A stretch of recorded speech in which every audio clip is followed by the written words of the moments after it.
ಆಸ್ತಿ ಮಕ್ಕಳಿಗೆ ಅನ್ನೋದು ಎಲ್ರಿಗೂ ಗೊತ್ತು. ಯಾರಿಗೂ ಏನು ಕೊಡೋದು ಎಲ್ಲ ಆಸ್ತಿ ನೀನೇ ಇಟ್ಕೊಂಡು ಅನ್ಬೋದ್ಯಾ? ನಿಂಗೊಂದ್ ಕೇಳ್ತೀನಿ, ನಿನ್ಗೆ ಯಾಕೆ ಆಸ್ತಿ?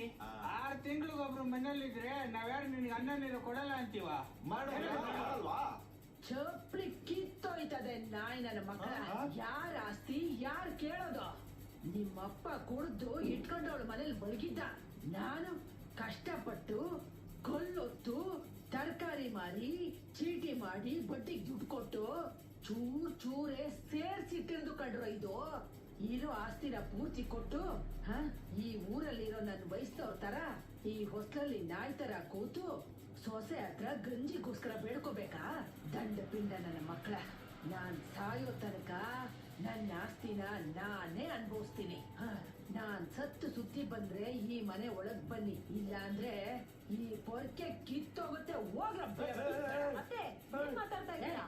ಹೋಗ್ರೆ ಎದ್ದೋಗ್ರೆ. ಅವತ್ತು ಅವಮಾನ ಮಾಡಿಸ್ಬೇಕು. ಮುದುಕಿ ಒಳ್ಳೇದು ಕೆಟ್ಟದ್ದು ಯಾವ ತಂದೆ ತಾಯಿ ಆಸ್ತಿ ಮಕ್ಕಳಿಗೆ ಅನ್ನೋದು ಎಲ್ರಿಗೂ ಗೊತ್ತು. ಯಾರಿಗೂ ಏನು ಕೊಡೋದು ಎಲ್ಲ ಆಸ್ತಿ ನೀನೇ ಇಟ್ಕೊಂಡು ಅನ್ಬೋದ್ಯಾ? ನಿಂಗೊಂದ್ ಕೇಳ್ತೀನಿ, ನಿನ್ಗೆ ಯಾಕೆ ಆಸ್ತಿ? 6 ತಿಂಗಳಿಗೊಬ್ರು ಮನೇಲಿದ್ರೆ ನಾವ್ಯಾರು ನಿನ್ಗೆ ಅನ್ನ ನೀರು ಕೊಡಲ್ಲ ಅಂತೀವ? ಚಪ್ಲಿ ಕಿತ್ತೋಯ್ತದೆ ನಾಯಿ ನನ್ನ ಮಕ್ಕಳ. ಯಾರ ಆಸ್ತಿ ಯಾರು ಕೇಳೋದು? ನಿಮ್ಮಪ್ಪ ಕುಡ್ದು ಇಟ್ಕೊಂಡವಳು ಮನೇಲಿ ಮಲಗಿದ್ದ.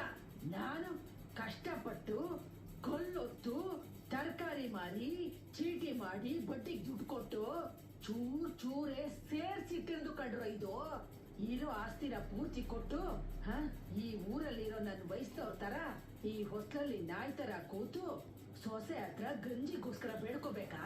ದಂಡ ಪಿಂಡ ನನ್ನ ಮಕ್ಕಳ. ನಾನ್ ಸಾಯೋ ತನಕ ನನ್ನ ಆಸ್ತಿನ ನಾನೇ ಅನುಭವಿಸ್ತೀನಿ. ನಾನ್ ಸತ್ತು ಸುತ್ತಿ ಬಂದ್ರೆ ಈ ಮನೆ ಒಳಗ್ ಬನ್ನಿ, ಇಲ್ಲ ಅಂದ್ರೆ ಈ ಪೊರ್ಕೆ ಕಿತ್ತೋಗುತ್ತೆ. ಹೋಗ್ರೆ ಮಾತಾಡ್ತಾ ಇದ್ದೀರಾ? ಹೋಗ್ರೆ ಎದ್ದೋಗ್ರೆ.